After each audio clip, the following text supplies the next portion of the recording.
여러분 안녕하십니까? 2월 25일 토요일 넘치는 우리 교회 매일 묵상을 시작하도록 하겠습니다. 오늘 본문 말씀은 마태복음 13장 44절부터 58절까지 말씀입니다. 예수님께서 13장에서 계속해서 비유로 여러 가지 말씀들을 해주고 계십니다. 어제 우리는 어떤 말씀을 묵상했는지 혹시 기억나세요? 네. 겨자씨 비유와 또 누룩 비유를 통해서 천국이 그렇게 확장될 것에 대해서 살펴보았습니다. 여러분 어제의 말씀과 연관 지어서 또 이렇게 매일 묵상하는 건 중요하거든요. 그래서 이 매일 묵상을 매일 하는 게, 큐티를 매일 하는 게 중요하다는 겁니다. 간혹 가다가 한 번씩 중간에 빼먹을 때가 있는데 그때는 다시 그 본문을 전체적으로 다 묵상하기 어려우면 한번 읽어보고라도 오늘 본문을 보시는 것이 묵상하는 데 많이 도움이 됩니다. 오늘 예수님께서 제자들에게 또 다른 천국의 비유를 말씀해 주십니다. 세 가지를 이야기해 주시는데요. 첫 번째는 천국은 밭에 감추인 보화 같다라고 말씀해 주십니다.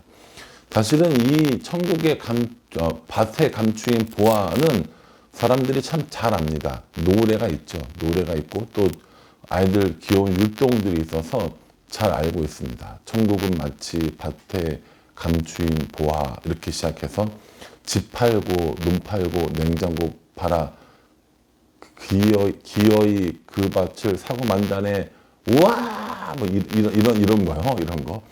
그래서 이 비유를 잘 알고 있습니다.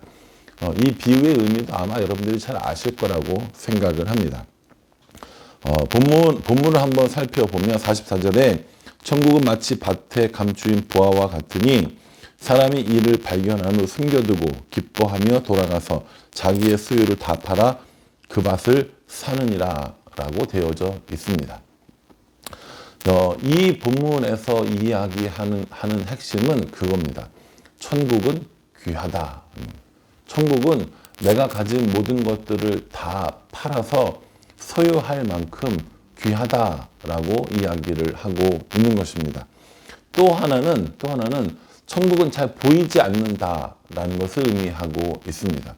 그래서 지금 나오고 있는 밭에 감추인 보화의 비유와 또 다음에 나오는 좋은 진주를 구하는 장사의 비유는 같은 맥락이라고 생각하시면 될 것 같아요. 풀어서 한번 설명해 볼게요. 들어보세요. 여러분들이 다른 사람의 밭을 대신 일구는 일을 하고 있습니다. 소작농이겠죠. 그래서 열심히 밭을 갈고 있는데 그 밭을 팔다가 우연히 그 밭에 감추인 보화를 발견했습니다. 사람들이 그런 질문을 합니다. 아니 왜 보화를 밭에 감춰놨어? 이렇게 이야기를 하는 분들이 있는데 문화적인 그리고 시대적인 배경에 의하면 당시는 은행이 없었잖아요. 그리고 적의 침략이 잦은 시기여서 중요한 물품들을 자기만 아는 곳에 파묻어 두었다고 합니다. 이렇게 파묻어 두었던 이 보화들이 주인 소유자가 죽거나 혹은 다시 여러 번 팔리면서 잊어버린 바 되는 경우들이 종종 있었다고 합니다. 우리들 같으면 말도 안 되는 소리 하겠지만은 그 당시 시대는 충분히 있었던 일이라는 거죠. 그래서 그 보물을 발견한 사람이 돌아가서 자기 것을 다 팔아서 이 밭을 삽니다. 그래서 그 보화를 소유하게 되었다는 거죠. 또 하나 여기서 문제. 그 농부의 윤리적인 문제가 대두됩니다. 아니, 그것을 찾았으면 그걸 주인에게 돌려줄 생각을 해야지. 또 그것을 밭을 샀다고 해서 그 보화가 내 거면 나중에 주인이 와서 달라고 그러면 뭐라고 그럴 거야? 라고 얘기하시는데 당시 로마법에 의하면 밭을 샀는데 그 밭에서 보물이 발견되면 그것은 산 사람의 것이라고 이야기합니다. 그러니 지금의 법률로 따질 수는 없는 부분이라는 거고 예수님께서도 그런 내용들을 알고 계셨으며 또 이 비유의 핵심은 그게 아니었던 거죠. 이 비유의 핵심은 내 것을 다 팔아서라도 얻을 만큼 가치가 있는 천국, 그리고 모든 사람들에게 드러나 있는 것이 아니라 캐어낸 사람만, 찾은 사람만 알 수 있는 천국이라는 겁니다. 여기서 모든 것을 다 팔아서 그 밭을 샀다라고 얘기했는데 어거지로 산 게 아닙니다. 오늘 이 본문 말씀에 보면 뭐라고 얘기하냐면 기뻐하며 돌아가서 라고 이야기하고 있습니다. 가진 것을 다 버리고 내가 가지고 있는 것을 다 버려도 기쁠 만큼 귀중한 보화, 그렇게 가치 있는 천국임을 이야기하고 있습니다. 간혹 우리들 주위에서 신앙 때문에 뭔가를 포기하는 경우들이 있습니다. 신앙 때문에 지금까지 하던 업종을, 직장을 바꾸거나 혹은 중요하고 큰 계약을 앞두고 신앙의 문제 때문에 그 계약을 포기하는 경우들도 종종 봅니다. 회사에서 뻔히 불합리할 대우를 받을 것을 알지만 그럼에도 불구하고 예수님 믿는 사람으로 살아가는 모습을 종종 보게 됩니다. 왜 그 사람들은 그렇게 자신들의 이익을 포기하면서 신앙을 지키려고 할까요? 왜 자신들의 손해를 감수하면서 말씀을 따라가려고 합니까? 그건 천국의 가치를 알기 때문이라고 생각합니다. 이 계약을 하지 않으면 하나님께서 더 큰 계약을 주시겠지, 이런 마음일 수도 있지만 그것보다는 그것들을 버려도 가지고 있는 가치, 얻을 수 있는 가치, 천국에 대한 소망이 더 크기 때문이라고 생각을 합니다. 그러니 여러분, 저와 여러분들이 이 세상을 살아가는 동안에 정말 가치 있는 것을 구해야 할 것을 말씀해 주고 계시고, 그것은 하나님이 다스리는 나라, 천국의 소망이라는 것을 알려주고 있습니다. 오늘 이 말씀을 인용해서 모든 것을 다 팔아버리고 교회에만 충성하고 하나님 나라의 이 일만 해라 라고 이야기하는 것은 아닙니다. 왜냐하면 이 농부는 밭을 갈다가 그랬고요. 잠시 후에 나오는 이 좋은 진주를 구하러 다니는 장사도 구하러 다니다가 그랬습니다. 그러니 우리들의 삶에 충실히 일상을 살아가는 건 매우 중요한 일입니다. 때로 우리들의 삶 가운데 그렇게 일상에 충실하게 살다가 보물을 발견할 때가, 천국의 소망을 발견할 때가 있는데, 그때 우리들의 모든 것들을 다 팔아도 아깝지 않은 천국에 대한 소망이기 때문에 그것을 꼭 잡으라 라고 우리에게 말씀해 주고 계시는 겁니다. 45절에 보면 천국은 마치 좋은 진주를 구하는 장사와 같으니 극히 값진 진주 하나를 발견함에 가서 자기의 소유를 다 팔아 그 진주를 사느니라 하면서 또 천국의 가치가 얼마나 큰가에 대해서 말씀해 주고 계십니다. 그러니 감추어진 보화를 찾아서 그 밭을 사는 사람의 비유와 많은 부분들이 흡사합니다. 좀 다른 부분이 있다면 이 농부는 소장을 하는 사람이니까 아주 그렇게 부자는 아니었을 겁니다. 그런데 이 좋은 진주를 구하러 다니는 장사는 아마 굉장히 큰 부자였을 겁니다. 오늘날로 말하면 보석상인 거죠. 사실 오늘이야 뭐 진주가 그렇게 뭐 크게 비싸고 귀한 보석은 아니지 않습니까? 더 좋은 보석들도 워낙 많이 있으니까. 진주는 양식이 되는 보석이기 때문에 그나마 좀 가치가 많이 떨어졌지만 이 당시의 진주는 굉장히 귀하고 또 굉장히 값비쌌다고 합니다. 그러니 오늘날의 이런 기준으로 생각하지 말고 이 당시 시대를 생각을 하면서 보면 이 좋은 진주를 구해서 또 다른 사람들에게 파는 역할을 하는 이런 사람이었는데, 자기가 발견한 이 진주가 너무 좋으니까 모든 것을 다 팔아서 그 진주를 소유하려고 했다고 말하고 있습니다. 그만큼 천국이 소중하고 귀하고 가치 있음을 알려주고 계시는 겁니다.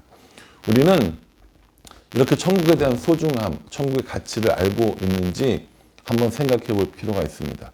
이렇게 하나님께서 우리에게 천국의 가치를 이야기해 주시면서 무엇을 팔아도 무엇을 버려도 아깝지 않은 천국, 그것이 하나님이 다스리는 나라임을 말씀해 주고 계십니다. 바라기는 저 여러분 모두 이렇게 하나님이 다스리는 모든 것을 다 버리고라도 얻어야 할 그 천국을 누리며 살아갈 수 있기를 주님 이름으로 축복합니다. 또 하나가 있는데요. 세 번째 그 비유는 그물 비유입니다.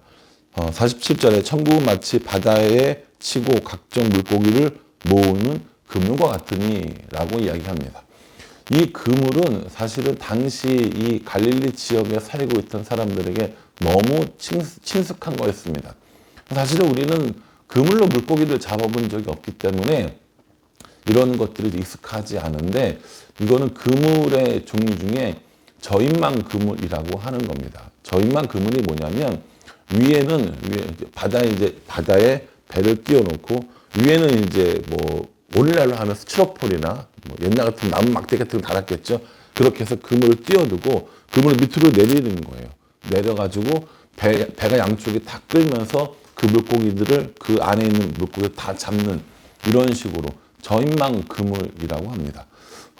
고고학적 발견에 의하면 그 당시 사용됐던 그물은 길이가 한 220m에서 300m 정도 되는 것들도 있었다고 합니다. 그러니 양쪽에 두 배가 그물을 달고 밑으로 그물을 늘어뜨린 다음에 배가 끌고 가면서 그 안에 있는 그 물고기들을 다 잡게 되는 거죠. 그런데 그 그물 안에 잡힌 고기들이 좋은 고기만 있겠습니까? 아니죠. 나쁜 고기들도 있었다는 겁니다. 먹지 못하는 고기들도 있었고 너무 작은 고기들도 아마 있었을 겁니다. 그러니 그물을 다 끌어올린 다음에 이제 무슨 일을 합니까? 그걸 골라내는 일을 하는 것이죠. 48절에 보면 그물에 가득함에 물가로 끌어내고 앉아서 좋은 것은 그릇에 담고 못된 것은 내버리느니라 라고 이렇게 이야기하고 계시는 겁니다.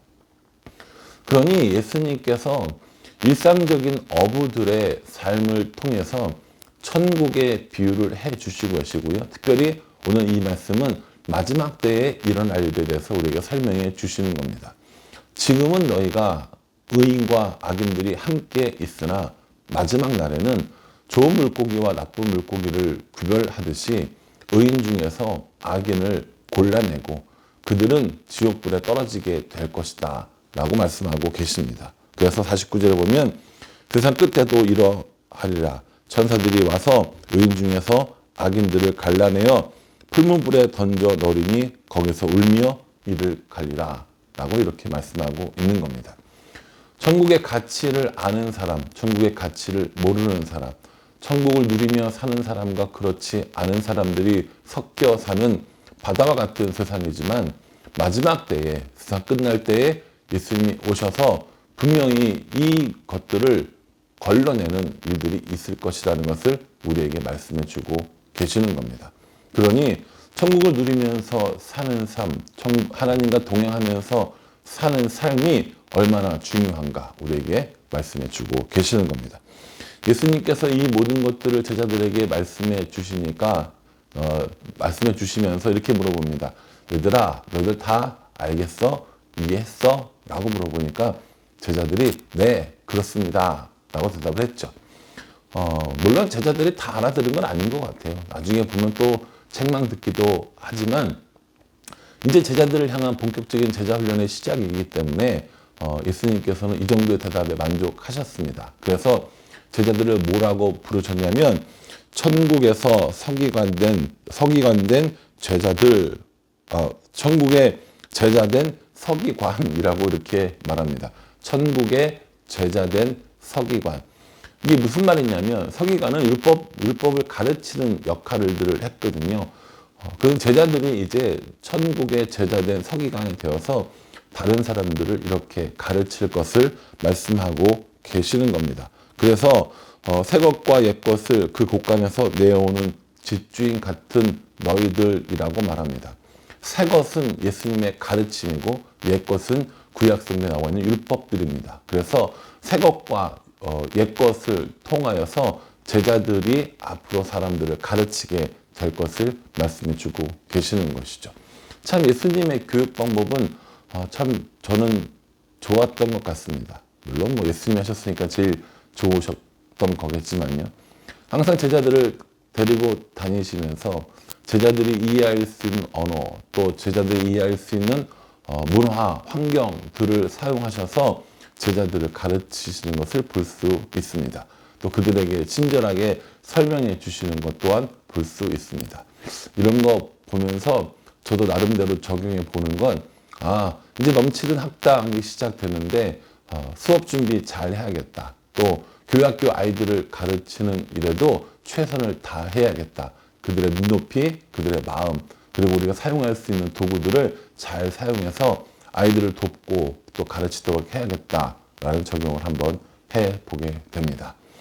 예수님께서 이 말씀을 다 마치시고 고향으로 가셨는데 거기서 배척당하시죠. 사람들이 스근스근 거립니다. 예수님의 능력을 보고 예수님의 가르침을 듣고 아니 저 사람은 목수의 아들이 아니야 라고 이야기하면서 예수님을 배척하는 모습을 보여주고 계시는 거죠. 그래서 뭐라고 얘기하냐면 저 형제들이 지금 우리와 함께 있는데 하면서 예수님의 형제들의 이름을 불러줍니다. 야고보, 요셉, 시몬, 유다가 함께 있고 그 누이들도 우리와 함께 있는데 저 사람이 어떻게 저런 일을 행하지? 라고 말하고 있는 것입니다. 이 예수님의 그 형제, 육신의 형제들 중에서 야고보와 유다는 나중에 야고보서를 기록하는 야고보, 그리고 교회의 중심이 되는 역할을 하는 야고보가 됩니다. 예수님의 제자 야고보는 일찍 순교했고 사도행전 15장에 나와서 예루살렘 총회를 주도하는 사람은 예수님의 동생 야고보로 알려져 있습니다. 그리고 그 야고보는 나중에 야고보서를 기록하는 사람이 됩니다. 또 여기 나와 있는 유다는 가룟 유다가 아닙니다. 우리가 알고 있는 유다는 가룟 유다밖에 없다고 생각하는데 예수님의 동생 유다가 있고요. 이 유다는 요한계시록 앞에 있는 유다서를 기록하는 사람이 됩니다. 그래서 이 야고보와 유다는 초대교회의 지도자로 활동을 했고요. 요셉과 시몬에 관한 기록은 따로 나와 있지는 않습니다. 어쨌든 이렇게 사람들의 배척을 받으니까 예수님께서 고향에서 선지자들은 환영받지 못해 라고 하시면서 그곳을 떠나시게 됩니다. 실제로 우리를 너무 잘 아는 사람들에게 복음을 전하는 일은 쉽지 않습니다. 예수님이야 그럴 리 없었겠지만 우리는 가족들이나 혹은 친구들이나 동료들과 살아가면서 실수하고 잘못할 때가 있거든요. 그런 것들 때문에 오히려 복음을 전하는 일에 방해될 때가 있습니다. 선지자들이 고향에서 환영받지 못한다라고 말씀하셨는데 그 대표적인 사람이 예레미야입니다. 예레미야는 고향이 아나돗이라는 곳이었는데 그곳에서 사람들에게 2번이나 암살 시도를 당하게 됩니다.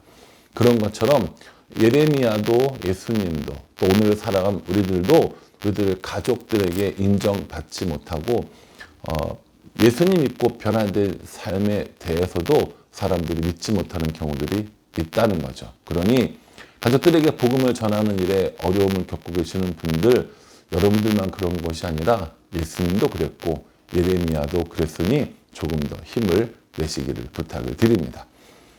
여러분 우리가 마태복음을 계속 이렇게 묵상하고 있는데 3월달 내일 성경 본문도 마태복음입니다. 마태복음 마지막까지 우리가 묵상하게 되니까요. 이번 기회에 마태복음을 통해서 예수님의 인생을 또 일생을 점검해 보는 건 되게 좋은 일이고요. 더불어 필사까지 한다면 금상첨화라고 생각합니다. 오늘 사순절 4일차거든요. 수, 목, 금, 토. 그러니 여러분 4장 쓰기 어렵다 하시면 그래도 조금씩이라도 쓰면서 예수님의 일생에 대해서 또 우리가 묵상에 대해서 다시 생각해보는 좋은 기회가 되었으면 좋겠습니다. 오늘 말씀을 통해서 하나님이 우리에게 알려주시는 천국의 비밀들을 깨닫고 누리고 살아가는 모두가 될 수 있기를 주님의 이름으로 축복합니다. 감사합니다. 기도해야죠. 기도하겠습니다. 하나님, 천국의 가치에 대해서 알려주셨습니다. 또 감추어져 있음을 알려주십니다. 그 천국을 얻으면 얼마나 기쁜지 설명해 주셨습니다. 하나님, 우리 모두가 그 천국을 누리며 또 찾으며 살아갈 수 있도록 주님 인도하여 주시옵소서. 말씀이 다스리는 삶, 하나님이 다스리는 오늘을 구합니다. 하나님 우리와 함께 해주시고 우리가 하나님과 동행하는 삶을 살 수 있도록 축복하여 주시옵소서. 예수님의 이름으로 기도합니다. 아멘. 네, 여러분 오늘 토요일입니다. 밀린 내일 묵상 들으시면 좋겠고요. 또 밀린 200 성경 읽기도 해주시면 좋겠고요. 토요일에 조회수가 떨어지는 건 좀 안타까운 마음이 있습니다. 내일 우리가 또 설교 시간에 관련된 이야기를 하겠지만 함께 말씀을 읽고 하시는 일에 힘써 주시기를 부탁드립니다. 감사합니다.